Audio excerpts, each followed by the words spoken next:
Shalom, saudara-saudari yang terkasih oleh Tuhan kita Yesus Kristus. Kembali lagi pada pagi hari ini di mimbar STTIP.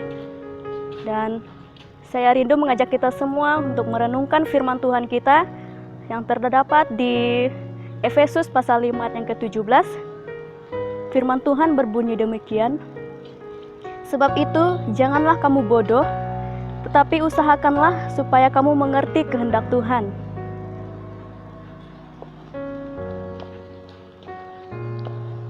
Nah, saudara-saudari, ayat firman Tuhan ini sangat tegas sekali mengatakan kepada kita bahwa untuk kita tidak berlaku seperti orang bodoh, melainkan kita berlaku seperti orang arif yang mengerti akan kehendaknya Tuhan. Nah, pada pagi hari ini saya memberikan tema yaitu hidup menurut kehendak Tuhan.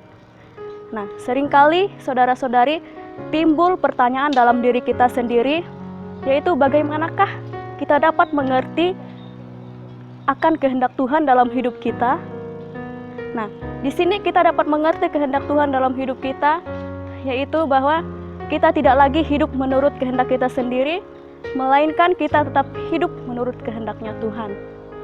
Nah, Tuhan menghendaki agar setiap orang percaya tidak lagi hidup menurut kehendaknya sendiri, melainkan hidup menurut kehendak Tuhan. Untuk setiap semakin hari semakin maju rohaninya, bukan malah sebaliknya semakin mundur.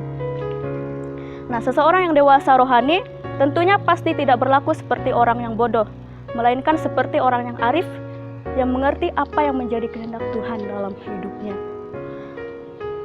Nah, sekalipun kita sebagai orang Kristen, orang yang sudah percaya kepada Tuhan, mungkin saja kita masih menyandang status sebagai orang yang bodoh, yang tidak mengerti apa yang menjadi kehendak Tuhan. Apabila kita tidak mengerti apa yang menjadi maunya Tuhan dalam hidup kita. Nah, di sini tanda-tanda orang yang tidak mengerti atau tidak hidup menurut kehendak Tuhan, yaitu yang pertama, dia hidup menurut kehendaknya sendiri.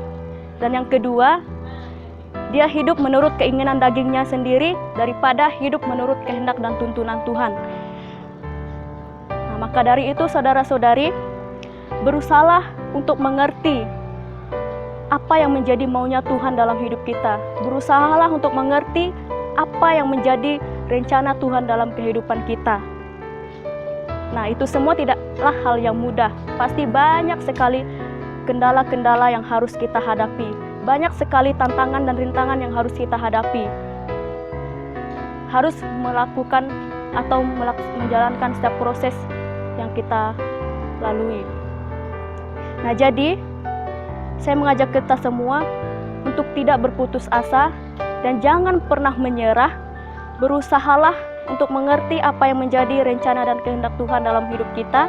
Yakin dan percaya bahwa Tuhan akan memberikan kekuatan, bahwa Tuhan akan memberikan kemampuan kepada kita untuk kita menjalani setiap proses dan kehendaknya Tuhan dalam hidup kita.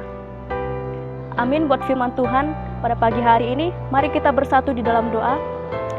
Bapa kami dalam kerajaan surga Tuhan, terima kasih Bapa, kami mengucap syukur buat pagi ini, di mana kami boleh merenungkan firman-Mu Tuhan, dan firman-Mu ini boleh mengajarkan kepada kami semua untuk hidup sesuai dengan kehendak dan rencana Tuhan dalam hidup kami Bapa.